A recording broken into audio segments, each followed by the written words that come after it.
नमस्कार मेरे साथियों, नमस्कार। आपके साथ साथ सभी किसान भाइयों को भी नमस्कार।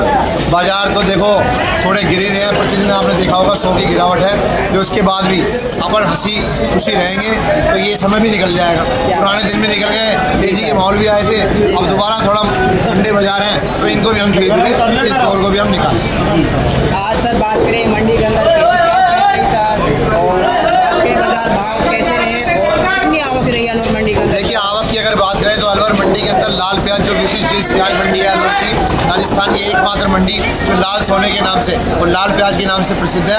यहाँ पर आज 40,000 के प्लस कट्टा जो है लाल प्याज का आया था। और अगर बाजार भाव की हम बात करें तो जो हल्के जर्मिनेशन वाले माल थे वो तो बिके 200, 300, 400, और जो अच्छे जिनके अंदर जर्मिनेशन नहीं थी, सूखे माल थे गोल्टी टाइप, वो बिके 300, 400। गोल्टा जो बिका है वो 400 से 600, और सुपर जो माल है वो बिके 600 से 800, और कोई डॉलर माल है वो बिके 900। तो अगर एक निचोड़ अगर हम बात की जाए तो बाजारों की स्थिति रही है 300 से लेकर 800, डॉलर माल 900।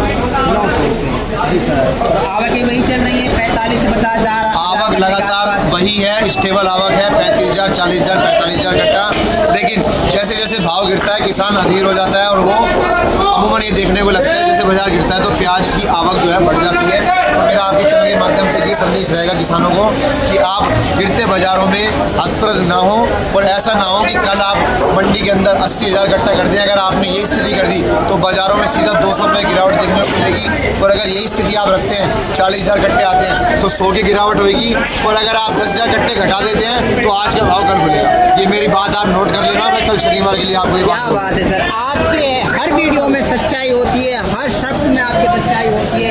यही कारण है कि आपकी वीडियो को किसान पूरा देखते हैं और आप जो मैसेज देते हैं किसान भाइयों को 110% उसमें सच्चाई होती है। सर आप किसान आप ही मेरे को फोन कर रहे हैं और बोल रहे हैं कि बांग्लादेश बॉर्डर बंद हो गया या ये तेजी मंदी चल रही है, इसका मेन कारण क्या है? आप देखिए, इस गणित को हमको दूसरे प्रकार से समझना पड़ेगा।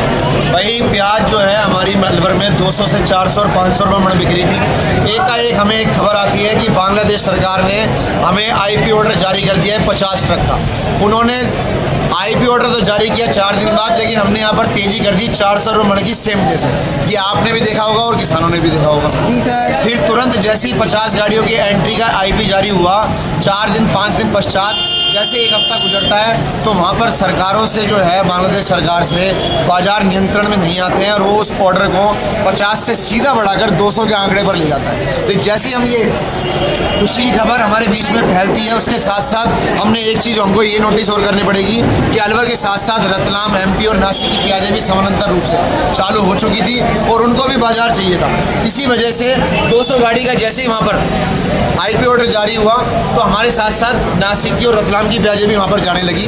तो हमारे भाव जो है वहीं स्टेबल 400 से लेकर 900 और 1000 पर जाकर टिक गए। लेकिन उसके 3 दिन बाद जैसे ही बांग्लादेश सरकार ने देखा कि 200 गाड़ियों की परमिशन के बाद भी वहाँ पर जो है बाजार जो है वो नियंत्रण में नहीं आ रहे हैं और 100 रुपये टका से ऊपर प्याज अर्थात LC अगर हम काटें तो 80 रुपये के लगभग प्याज बिक रही है। तो उन्होंने एक आदेश जारी किया कि हम प्रतिदिन 525 गाड़ियों की एंट्री जो है वो आईपी ऑर्डर की जारी करेंगे। अब आपको यहाँ ध्यान रखने की बात ये होगी कि एक आईपी जारी करने का मतलब उसकी वैधता रहेगी 31 मार्च 2026 तक।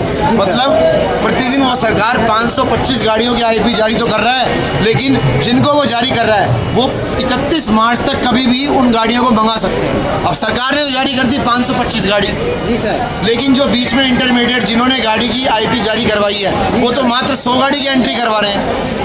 ये मुनाफाखेरी का वहाँ पर जो खेल चल रहा है उससे अलवर की प्याज को वापस बैक आना पड़ा। अगर प्रतिदिन 525 गाड़ी की जिस प्रकार आईपी जारी हो रही थी और 525 गाड़ी बॉर्डर में जाने लग जाए, प्याज के भाव में मैंने जैसे कही थी 40 रुपये किलो प्याज बिकेगी वो हो जाता। लेकिन वहाँ मिलावटखोरों ने और मुनाफाखोरों ने जिस प्रकार से एक सामंजस्य बैठाया है तो वहाँ से पर्चियाँ तो कट रही हैं, आईपी जारी हो रही है 525 गाड़ी की, लेकिन प्रवेश दिया जा रहा है मात्र 100 गाड़ियों। आज भी सर ऐसा सुनवाई आ रही है 61 गाड़ियों की परमिशन मिली है। बिल्कुल सही बात है। कल 51 गाड़ियाँ गई थी और आज मात्र 61 गाड़ियाँ मिली हैं, जबकि आधिकारिक रूप से 525 गाड़ी की जो आईपी जारी हो गई है। लेकिन जिन्होंने आईपी जारी करवाई है उनकी वैधता है 31 मार्च तक। आज मान लो मैंने कोई टिकट ले ली एक जी सर। और उसकी वैलिडिटी दे दी उन्होंने 31 मार्च तक। मैं उस बीच में 4 महीने के भीतर उस टिकट को कभी भी यूज़ करके अपनी गाड़ी इंपोर्ट करा सकता हूँ। जी सर। लेकिन इसका सीधा सीधा लाभ जो है वो पिछेती प्याज वालों को मिलेगा या फिर जो नई फसलें चालू होगी उन किसानों को मिलेगा।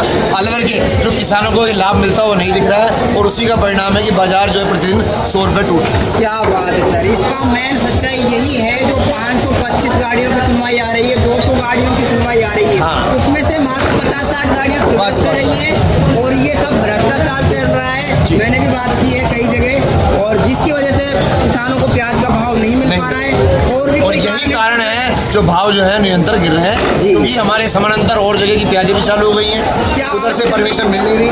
अन्य मंडियों में भाई रतलाम के अंदर देखिए आज 500 ट्रॉली आया था और वहाँ जो प्याजें हैं वो 15 से 20 रुपये और 22 रुपये किलो तक बिकेंगे। अच्छी क्वालिटी की प्याज है, जर्मिनेशन उनके अंदर होता नहीं है, तो इसलिए हमारी प्याज जो है क्योंकि जहाँ भी जा रही है क्वालिटी भी जो है गिरावट हुई है क्योंकि कूल पड़ने लगा है। आपने देखा होगा यहाँ पर भी आली गिली प्याजें आने लग गई हैं और जर्मिनेशन की शिकायत ज़्यादा है। जी बिल्कुल सच्चाई है सर इसमें तो बिल्कुल।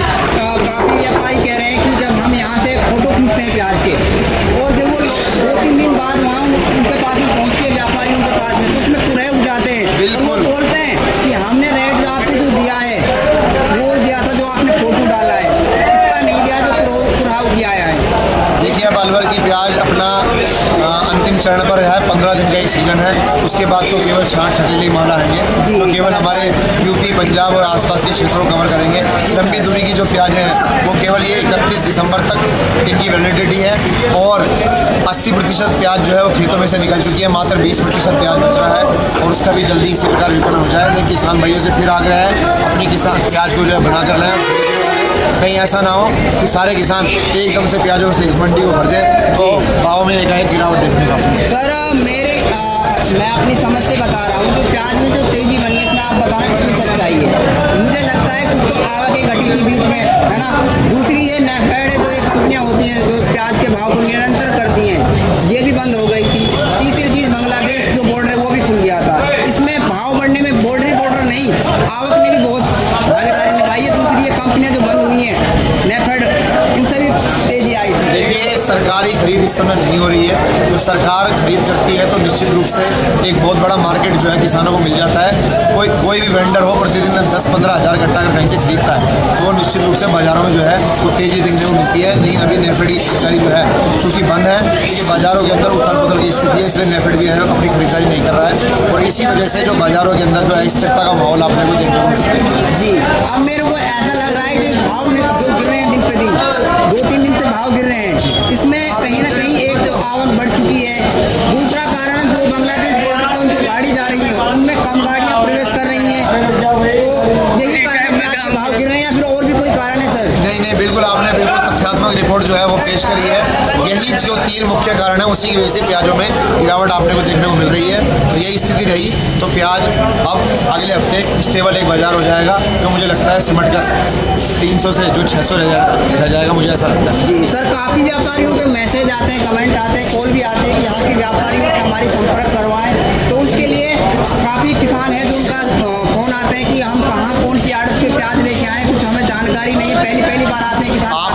आप तो देखिए अलवर मंडी के अंदर हमारे 37 आड़ती हैं जो प्याज का कारोबार करते हैं। अलवर स्टेशन जयपुर और दिल्ली के बीच में एक अरावली की गोद में बसा हुआ अलवर एक शहर है और यहाँ पर बहुत बड़े भूभाग के अंदर जो है प्याज की खेती होती है। आप जैसे ही रेलवे स्टेशन पर उतरेंगे प्लेटफॉर्म नंबर 2 पे आइए और मात्र वॉकिंग डिस्टेंस पर आपको प्याज मंडी विजिट चेंज मिलेगी और आप यहाँ पर आकर किसी भी व्यापारी के साथ काम करें, आपको उचित दाम मिलेगा, उचित तोल मिलेगा और नगद में छूट भी मिलेगी। फर्म के मोबाइल नंबर क्या पड़ेंगे सर?